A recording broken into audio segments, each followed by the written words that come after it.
तात मूर्ती बैसविली. आता पूर्ण आरती काही म्हणून दाखवत नाही, ओवाळणं ही परंपरा आहे बाबा. तीनही चारही सोडायला तीनही आपल्या आईनं सासून ओवाळणी केली, आत प्रवेश केला. आता ज्या ठिकाणी लक्ष्मीचा अवतार सीता माता आहे, मुलगा भगवान विष्णूचा अवतार आहे, त्या अयोध्येमध्ये किती आनंद आणि आनंदाचं वातावरण झालं असेल याचा विचार करा. काही दिवस गेल्यानंतर राजा दशरथानं आपला कान आरशामध्ये चेहरा पाहिला.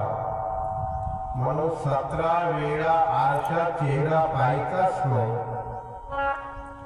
मी अगोदरही सांगितलं, दिवस असताना गेल्यानंतर बैला मंडळीनं आपला चेहरा आरशात पाहावा. त्या दिवशी खंडाळ्याला कीर्तनाला गेलो, ते आरशामध्ये ते फेटा बंद झालो. एक मुलगा आहे, महाराज तुम्हीच तर सांगत म्हणजे का संध्याकाळी आरशात पाहायचं नाही.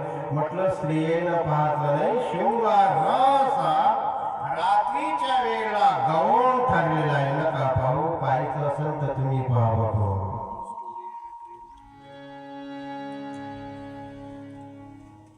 भगवान राजा दशरथाने आरशामध्ये पाहिलं आणि आपल्या याच्या कानाच्या मागचं एक केस पांढरं झालं. किती? एकच केस. राजा दशरथाने विचार केला, आता आपण राजकारभार चालवायचा नाही.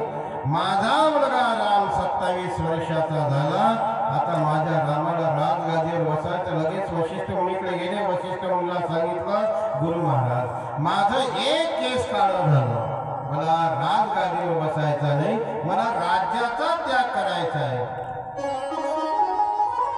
तुम्ही आजही पश्चिम महाराष्ट्रामध्ये जा, 60 वर्षाचा ग्रस्त झाला का तो आपली वडकटी घेऊन मंदिरामध्ये झोपत असतात रात्रीला.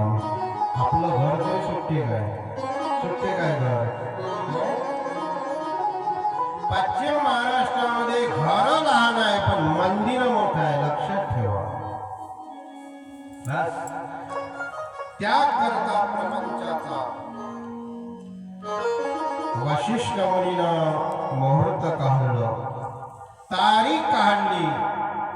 माघ महिना आहे, शुद्ध पक्ष आहे आणि वसंत पंचमीचा दिवस आहे. वसंत पंचमीला अतिशय महत्व आहे बाबा.